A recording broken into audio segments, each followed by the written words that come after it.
City cable news కి స్వాగతం. నగరంలో రోడ్డు పక్కన చిరు వ్యాపారాలు క్రమబద్ధీకరించి ట్రాఫిక్ ఇబ్బందులు తొలగిస్తున్నట్లు మున్సిపల్ కమిషనర్ బాపిరాజు తెలిపారు. నగరంలో రోడ్లు పక్కన చిరు వ్యాపారాలు క్రమబద్ధీకరించి ట్రాఫిక్ ఇబ్బందులు తొలగిస్తున్నట్లు మున్సిపల్ కమిషనర్ బాపిరాజు తెలిపారు. మెయిన్ రోడ్డు పక్క కూరగాయలు తదితర చిరు వ్యాపారాలు ఎదుర్కొంటున్న ఇబ్బందులు మున్సిపల్ కమిషనర్ అడిగి తెలుసుకున్నారు. మెయిన్ రోడ్లో ట్రాఫిక్ ప్రజల రాకపోకలకు ఇబ్బందులు కలగకుండా వ్యాపారాలు నిర్వహించుకోవాలని ఆయన సూచించారు. రోడ్డు పక్క నిర్దేశించిన ప్రదేశంలో వ్యాపారాలు చేసుకోవాలని ఆయన అన్నారు. కోళ్లు విక్రయదారులు వద్ద అనధికారికంగా అసీలు వసూలు చేసే వారిపై చర్యలు తీసుకుంటామని, రసీదు లేనిదే అసలు చెల్లించవద్దని వ్యాపారులకు ఆయన సూచించారు. తొలుత మున్సిపల్ సిబ్బంది చిరు వ్యాపారాలను తొలగించేందుకు అక్కడికి చేరుకోగా వైసీపీ నాయకులు, కార్పొరేటర్లు మేకల సుధాకర్, ఐనాల తాతారావు, మాచవరపు రామప్రసాద్, జోగి చిరంజీవి మరియు గూడవల్లి నాగరాజు, బూరగ రామారావు, చిటికన నాగేశ్వరరావు తదితరులు చిరు వ్యాపారులకు సంఘీభావం తెలిపారు.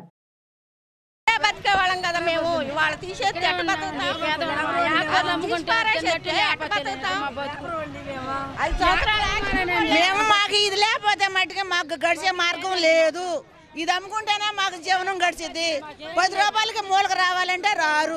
ఏదో ఇది అమ్ముకుని మేము 10ంటికల్లా ఖాళీ చేసేస్తున్నాం. 10ంటికి ఖాళీ చేసేసినప్పుడు మమ్మల్ని దౌర్జన్యం చేస్తే మేము ఎట్టా బతకాలి? ఏ వలన బతకాలి?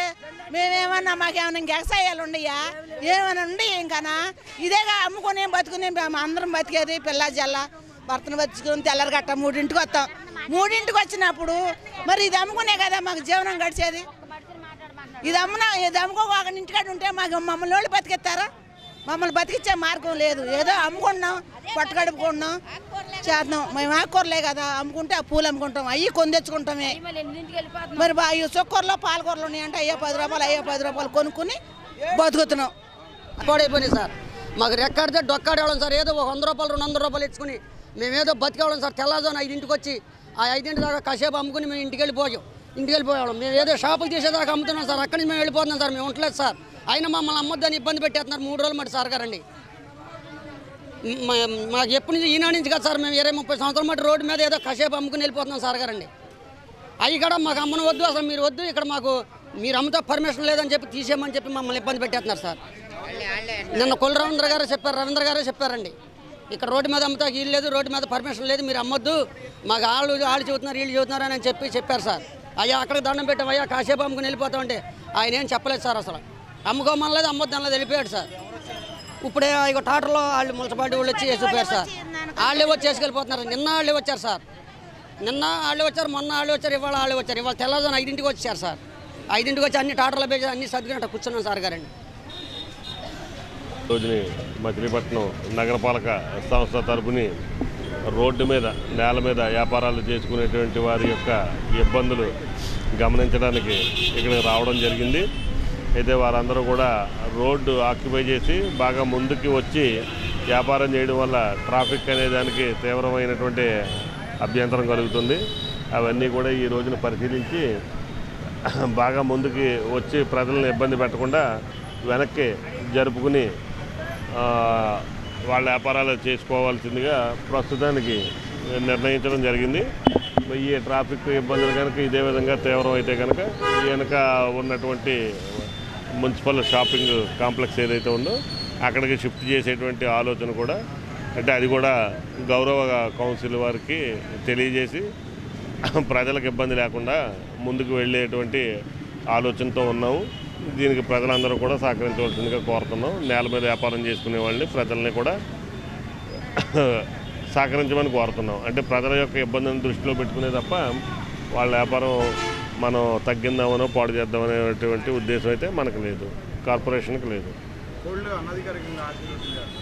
కోళ్ళకు కూడా ఎవరు కూడా మనం కార్పొరేషన్ నిర్ణయించిన రేటు తప్పించి మిగిలినటువంటి రేట్లు ఎక్కడ కట్టనవసరం లేదు.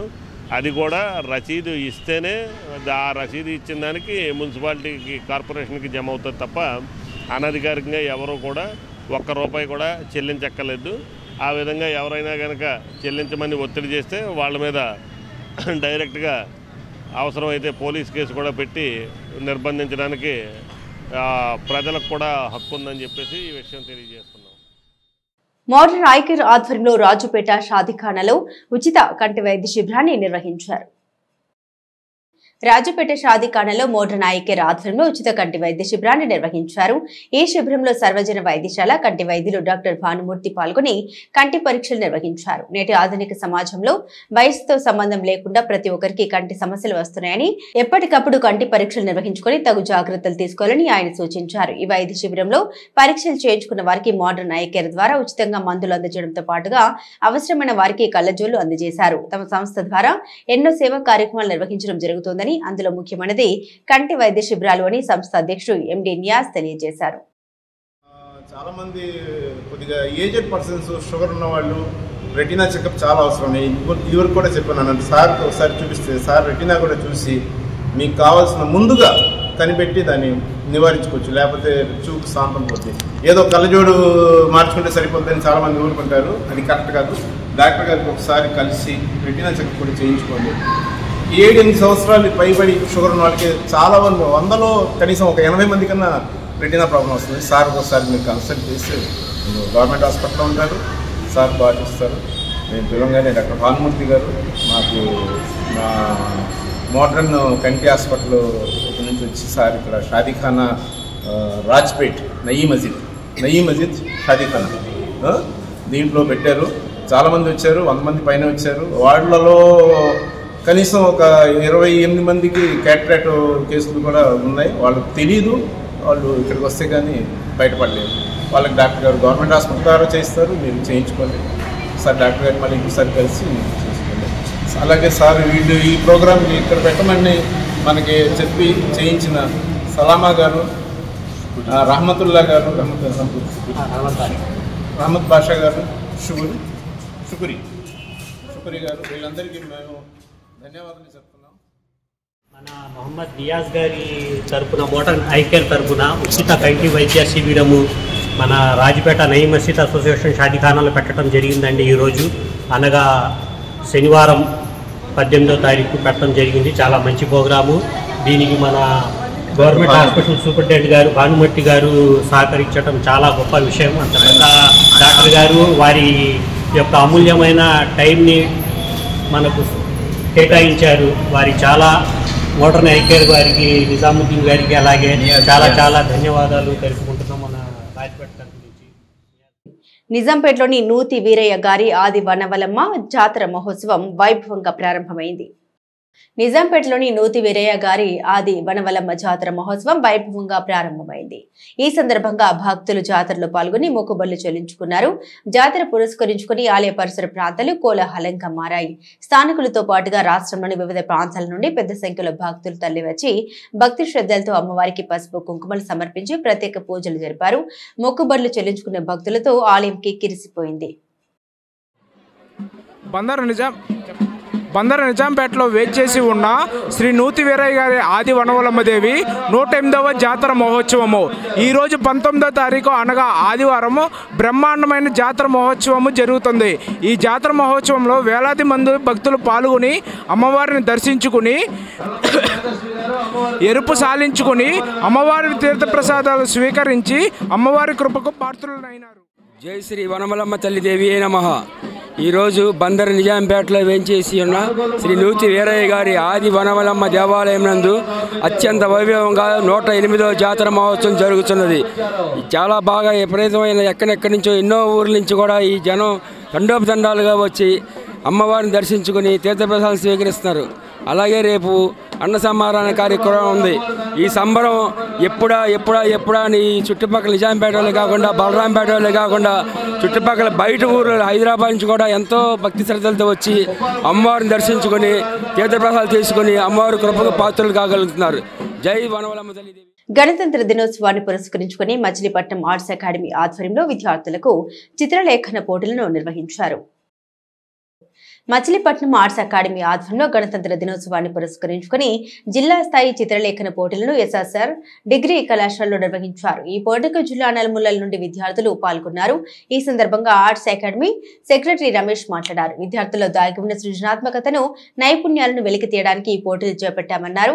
ప్రతి సంవత్సరం గణతంత్ర దినోత్సవం నాడు విద్యార్థుల్లో దేశభక్తి పెంపొందించేందుకు గాను ఒక్కొక్క అంశాన్ని కేటాయించి డ్రాయింగ్ వేయించడం జరుగుతుందని అన్నారు.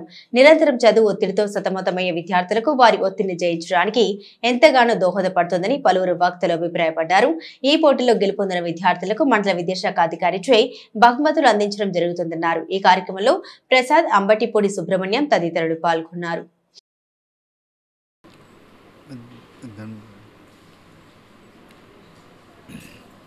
మచిలీపట్నం ఆర్ట్ అకాడమీ జనవరి 26వ తారీఖు సందర్భంగా ముందు ఆదివారం అయిన 19/1/2025న జాతీయ సమైక్యత మీద జిల్లా స్థాయి డ్రాయింగ్ పోటీలు నిర్వహించడం జరిగింది. ఈ పోటీకి బంటుమిల్లి, విజయవాడ మొదలగు ప్రాంతాల నుంచి విద్యార్థులు విరివిరిగా పాల్గొన్నారు. ఈ కార్యక్రమానికి మచిలీపట్నం డివైఓ శేఖర్ సింగ్ గారు బహుమతి ప్రదానోత్సవం చేస్తారు. ఇలాంటి చక్కటి కార్యక్రమాలని విద్యార్థులు, తల్లిదండ్రులు, పిల్లలు అందరూ కూడా ఉపయోగించుకొని వాళ్ళలో ఉన్న మంచి టాలెంట్ని వెలికి తీసేందుకు ఇలాంటి కార్యక్రమాలు ఎంతగానో ఉపయోగపడతాయి. ఇలాంటి కార్యక్రమాలు మచిలీపట్నం ఆర్ట్ అకాడమీ తరచుగా మరి నిర్వహించడానికి ముందుకు వచ్చినందుకు మేము చాలా సంతోషిస్తున్నాము. ఇలాంటి కార్యక్రమాలు ప్రోత్సహించిన తల్లిదండ్రులకి, విద్యార్థులకి, ఉపాధ్యాయులకి అందరికీ కూడా మచిలీపట్నం ఆర్ట్ అకాడమీ తరఫున మా శుభాకాంక్షలు. మచిలీపట్నం ఆర్ట్ అకాడమీ తరఫున గత 12 సంవత్సరాల నుంచి కూడా వివిధ కార్యక్రమాలు చేస్తున్నాం. వీటికన్నిటికీ కూడా అందరూ కూడా ప్రోత్సాహనిస్తూ మమ్మల్ని ఇంకా ముందుకి తీసుకెళ్తున్నారు. ఇదే విధంగా ఈ పట్టణంలో మచిలీపట్నం ఆర్ట్ అకాడమీ తరఫున వివిధ కార్యక్రమాల్లో చేస్తూ విద్యార్థుల్లో ఉన్న సృజనాత్మక శక్తిని బయటతీయడానికి మేము సహకరిస్తామని చెప్పని చేస్తూ ఈ కార్యక్రమానికి ఇచ్చేసిన అందరికీ కూడా ఈ విజయవంతం చేసిన అందరికీ కూడా కృతజ్ఞతలు తెలియజేస్తున్నాం. Thank you. Machilipatnam art academy వారు గణతంత్ర దినోత్సవం సందర్భంగా విద్యార్థుల్లో దేశభక్తిని పెంపొందించే విధంగా వారిలోని సృజనాత్మకతని బయటికి తీయటానికి జాతీయ సమైక్యత అనే అంశం మీద ఈరోజు ఇక్కడ చిత్రకళా పోటీలను జిల్లా స్థాయిలో నిర్వహించడం జరుగుతుంది. ఈ కార్యక్రమానికి వివిధ మండలాల నుంచి విద్యార్థులను తీసుకుని తల్లిదండ్రులు కూడా హాజరవడం జరిగింది. మచిలీపట్నం ఆర్ట్ అకాడమీ చాలా 12 సంవత్సరాలుగా విద్యార్థుల్లో చిత్రకళా నైపుణ్యాలను పెంపొందించడానికి ప్రైమరీ లెవెల్ నుంచి 3వ తరగతి నుంచి కళాశాల స్థాయి వరకు వివిధ కార్యక్రమాలని విద్యార్థులతో నిర్వహించడం జరుగుతుంది. అందులో భాగంగా ఈ సంవత్సరం రిపబ్లిక్ డేకి ముందు ఈ ఆదివారం నాడు జాతీయ సమైక్యత అనే అంశం మీద ఈరోజు చిత్రకళా పోటీలను నిర్వహిస్తున్నారు. ఈ కార్యక్రమానికి విచ్చేసిన తల్లిదండ్రులకి, ఉపాధ్యాయులకి అందరికీ కూడా స్వాగతం. మరియు మీడియా ప్రతినిధులకు కూడా కృతజ్ఞతలు. Vasavi club Vanita, Vasavi club couples 3 clubs నూతన కార్యవర్గ ప్రమాణ స్వీకారం ఘనంగా జరిగింది. Vasavi club international president Errukola Ramakrishna ఆదేశానుసారం Vasavi club Vanita, Vasavi club couples 3 clubs సంయుక్తంగా నూతన కార్యవర్గ ప్రమాణ స్వీకారం చేశారు. జిల్లా గవర్నర్ అన్నం సాయి సునీత ముఖ్య అతిథిగా తాత రజనీ కుమారి, అలాగే జిల్లా కేబినెట్ కార్యదర్శి అల్లపాటి సత్యనారాయణ, జిల్లా కార్యదర్శి సర్వీసెస్ ఘంటసాల భరతుడు, జిల్లా కోశాధికారి సముద్రాల సూర్యప్రకాష్ రావు, వైస్ గవర్నర్ మాజటి హరిప్రసాద్ ప్రమాణ స్వీకారం చేయించారు. వాసవి క్లబ్ అధ్యక్షుడు జల్లూరి రాంబాబు, కార్యదర్శి జయవరపు ప్రసాద్, కోశాధికారి సామ గణేష్, వాసవి క్లబ్ వనిత అధ్యక్షురాలు KNL శ్రీదేవి, ఎండూరి సురేష్, శ్రీకాకుళపు రేణుక, రాణి, వేముల శిరీష, అన్నం అశోక్, జల్లూరి దివ్య శ్రీ ఈ కార్యక్రమంలో పాల్గొన్నారు. నా పేరు అన్నం సాయసుంత, డిస్ట్రిక్ట్ V203A గవర్నర్ నండి. వాసవి క్లబ్ అంటే సేవ, స్నేహం, నాయకత్వం. సేవ ఆరివేషులు అనేవాళ్ళు ప్రతి ఒక్కళ్ళు చేస్తారండి. స్నేహం కూడా అంతే. సేవ చేస్తూ, స్నేహం చేస్తూ, అలాగే నాయకత్వ లక్షణాలు పెంపొందించాలని మా వాసవి క్లబ్ ఇంటర్నేషనల్ ఎన్నో సేవా కార్యక్రమాలు, అదే ట్రైనింగ్ ప్రోగ్రామ్స్తోని, ఎన్నో రకాల స్కీమ్స్తోని ముందుకొచ్చిందండి. సెల్ఫ్ ఎంప్లాయ్మెంట్ స్కీమ్ అని, అలాగే VKSP అని, KCGF అని చాలా ఈ ప్రజల్లో తీసుకెళ్ళాలి. ఆరి వయసులందరూ వాసవి క్లబ్లో జాయిన్ అవ్వాలని, మాకు ఈ సంవత్సరం 1,50,000 మంది పైగా జాయిన్ అవ్వాలని మనస్ఫూర్తిగా కోరుకుంటూ, అలాగే ఈరోజు ఇక్కడ మన మచిలీపట్నం మచిలీపట్నం కపుల్స్ ప్రమాణ స్వీకారానికి హాజరయ్యాము. ఎన్నో సేవలు అందిస్తున్నాయి మచిలీపట్నానికి, ఎన్నో అవార్డులు వస్తున్నాయి. అలాగే ఈ సంవత్సరం కూడా మంచి అవార్డులు తీసుకోవాలని, డిస్ట్రిక్ట్లో అలా ఇంటర్నేషనల్లో మంచి అవార్డ్స్ రావాలని కోరుకుంటూ ఉన్నతి నుంచి ఉన్నత స్థాయికి ఎదగాలని మనస్ఫూర్తిగా కోరుకుంటున్నాను. జై వాసవి, జై హింద్. జై వాసవి, జై వాసవి. ఈ రోజున మచిలీపట్నం శ్రీపాద ఫంక్షన్ హాల్లో Vasavi club Machilipatnam, Vasavi club couples Machilipatnam, Vasavi club Vanitha Machilipatnam 3 క్లబ్లు కూడా వాసవి క్లబ్ గవర్నర్ 203A మన గవర్నర్ గారైనటువంటి అన్నం సాయి సునీత గారి ఆధ్వర్యంలో ప్రమాణ స్వీకారోత్సవం మహోత్సవం అత్యద్భుతంగా జరిగినాయి. ఈ కార్యక్రమానికి విచ్చేసిన గవర్నర్ గారికి, వారి క్యాబినెట్ టీంకి ముందుగా ప్రత్యేక ధన్యవాదాలు మా 3 క్లబ్ల తరపున చెప్తున్నాము.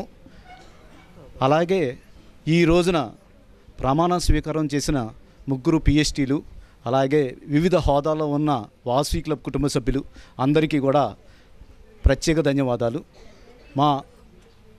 ఈ రోజున ఈ కార్యక్రమం మొత్తం కూడా మా ఆర్సీ వేముల శిరీష అయినటువంటి రీజనల్ చైర్పర్సన్ వేముల శిరీష ఆధ్వర్యంలో అత్యద్భుతంగా ఈ కార్యక్రమాలు ప్రమాణ స్వీకార మహోత్సవాలు జరుగుతున్నాయి. దీనికి ఆర్ఎస్ అన్నం అశోక్ గారు, అలాగే జెడ్సీ అయినటువంటి వేముల కృష్ణ గారు, అనురాధ గారు, జెడ్సీ అనురాధ గారు, అలాగే మా Vasavi function Sripada function hall అధినేత అయినటువంటి డిపిఓ రంగనాయకులు గారు ప్రత్యేక ధన్యవాదాలు ఆయనకు కూడా. ఎందుకంటే మేము అడగగానే ఆతిథ్యం ఇచ్చి ఎప్పుడు కూడా మాకు జై వాసవి క్లబ్ ఇంటర్నేషనల్లో 1,00,000 మంది వాసవియన్స్తో ఆర్యవైశ్యులతో, అలాగే 3,000 క్లబ్బులతో 32 జిల్లాలతో మరి సంవత్సరానికి కొన్ని కోట్లతో సేవలు అందిస్తున్న మన వాసవి క్లబ్ ఇంటర్నేషనల్కి ఈ సంవత్సరం ఇక్కడ 2025కి Vasavi club Machilipatnam, Vasavi club Vanitha Machilipatnam, Vasavi club couples Machilipatnam వారు ఈరోజు ప్రమాణ స్వీకార మహోత్సవానికి రావడం జరిగింది. నా పేరు తాతా రజనీ కుమారి, నేను international senior vice president multiple. ఈరోజు ఈ మచిలీపట్నం వారు కూడా కొత్తగా ప్రమాణ స్వీకారంతో పాటు అనేక సేవా కార్యక్రమాలు చేస్తూ ముందుకు తీసుకెళ్తున్నారు. మరి దీంట్లో భాగంగా పేదలకి ఈరోజు దుప్పట్లు మరియు బియ్యము అలాగే శారీసు పంచడం జరిగింది. మరి కొత్త టీంకి అందరికీ కూడా కంగ్రాచులేషన్స్ తెలియజేస్తూ, మరి ఈ సంవత్సరం కొన్ని లక్షల్లో మచిలీపట్నంలో సేవలు అందించాలని మన Vasavi club international image building పెంచే విధంగా పర్మనెంట్ ప్రాజెక్ట్స్ అలాగే ఎన్నో సేవా కార్యక్రమాలు చేసి రాష్ట్ర ముఖ్యమంత్రి నారా చంద్రబాబు నాయుడు పిలుపు మేరకు కృష్ణా విశ్వవిద్యాలయంలో స్వర్ణాంధ్ర స్వచ్ఛ ఆంధ్ర కార్యక్రమం నిర్వహించారు. మంచి ఆలోచనలు, ఆరోగ్యవంతమైన శరీరం, ఇంటి దగ్గర పనిచేసే చోట శుభ్రతతో రాష్ట్రాన్ని స్వర్ణ ఆంధ్ర స్వచ్ఛ ఆంధ్రగా తీర్చిదిద్దాలి అనే లక్ష్యంతో రాష్ట్ర ప్రభుత్వం ప్రారంభించిన కార్యక్రమంలో భాగంగా కృష్ణా విశ్వవిద్యాలయ ప్రాంగణంలో చెత్తను తొలగించారు. రిజిస్టర్ ఆచార్య కె శోభన్ బాబు పర్యవేక్షణలో బోధనేతర సిబ్బంది ప్లాస్టిక్ వ్యర్థాలను, విరిగిపోయిన చెట్లను తొలగించారు. ఈ సందర్భంగా రిజిస్ట్రార్ మాట్లాడారు. ప్రతి నెల 3వ శనివారం క్రమం తప్పకుండా స్వర్ణాంధ్ర స్వచ్ఛాంధ్ర కార్యక్రమం నిర్వహిస్తామని తెలిపారు. ఈ కార్యక్రమంలో కాంట్రాక్ట్ బోధనేతర సిబ్బంది, సెక్యూరిటీ గార్డులు, సిబ్బంది పాల్గొన్నారు. సిటీ కేబుల్ న్యూస్ సమాప్తం.